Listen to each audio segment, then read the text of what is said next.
All right, now welcome back to Heater 102, part 2 of our education. I forgot to mention before, we do have the heater cables, very similar to our last. You got the long one that hooks into the Y of the circuit, or right next to the Y. The cool thing about these new circuits, if you take a look real close, you don't have to anymore clamp the wires underneath. There's a little port, I guess, or a little grabber for you. Just pops right in line there. And another one down here. And then, oh gosh, the second one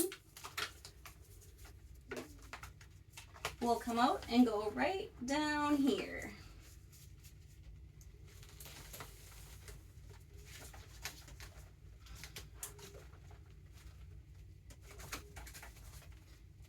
Perfect. Okay, so now our heater, our cable, everything is all set up and ready to use, other than the water, which we would spike right before the patient comes out, or right before we put him on the vent. Now we're gonna turn the heater on. It's the little green button that's flashing at us. Makes a delightful little sound. Oh, that makes me want to work. Yeah. So I've been talking about this heater for a little while. It does give us a little bit more options, or a few more options than what our last one did. If you come down close, Trina, you're going to notice there's this flashing check mark. So anytime you want to make a change to anything, you hit the flashing check mark and it brings up your, I guess, the menu. List your menu. Yep. Mm-hmm. There you go. So I see. From here, I can change the temperature of my heater. So typically, you can go up to 40 degrees. So if we have somebody that needs a little bit more heat, you can certainly do that. And it goes as low as low 28. It's just okay. Oh, this one is programmed to 32. But it can go as low as 28. We just have to change the programming. Okay. It's currently on invasive. If we wanted to set it to non-invasive, you hit the green check or the green circle. Oh, okay. There you go.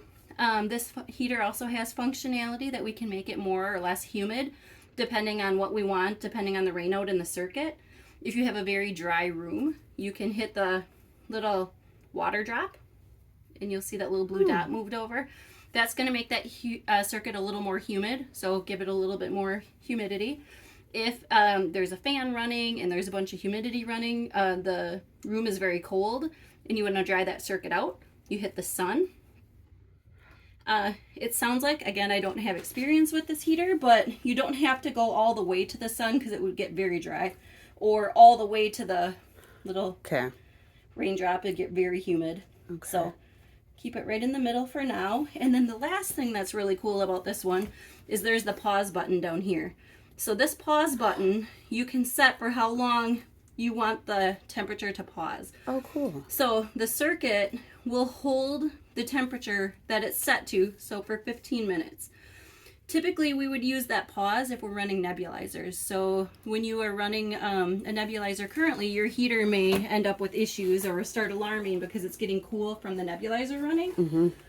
Setting this pause right here with however long you want it will hold, so we don't have to have any issues with that heater alarming on us. Perfect. During that time. So that's our new heater. Awesome. You're going to start seeing them set up on the Avias.